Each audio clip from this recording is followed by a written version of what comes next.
శ్రీకాంత్ అన్న ఏమైనా వర్కౌట్ అవుతుంది కానీ చెప్పు అన్న. జిమ్ జాయిన్ అయినప్పుడు పెద్ద పెద్ద పోస్టర్లు ఉండే అన్న, బాడీ బిల్డర్స్, మిస్టర్ ఒలింపియా ఆడతారు చూసినామా, అవును, Arnold, Ronnie etcetera etcetera. So నా బాడీ కూడా ఆ విధంగా అవుతారు అనుకున్నా.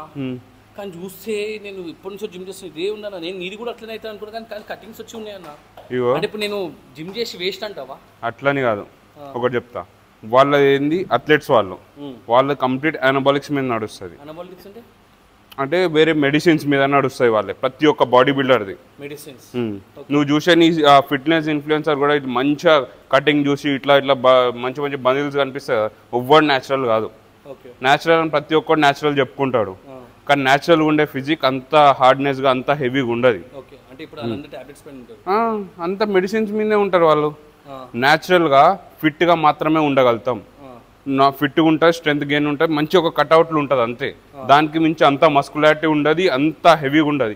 అట్లా ఇయర్స్ పడుతుంది, నీకు షార్ట్ టైంలో రాదు. నీకు సడన్గా 3 monthsలా 4 monthsలా 1 yearలా ట్రాన్స్ఫార్మ్ అయిన బాడీ న్యాచురలీ కాదు. అది స్టెరాయిడ్స్ అవన్నీ. అదే కదా నమ్మించడానికి వాంది వాడు చేసుకుంటుండు, మార్కెటింగ్ చేసుకుంటుండు. సైడ్ ఎఫెక్ట్స్ ఉన్నాయి కాబట్టే కదా వద్దని చెప్తా నేను.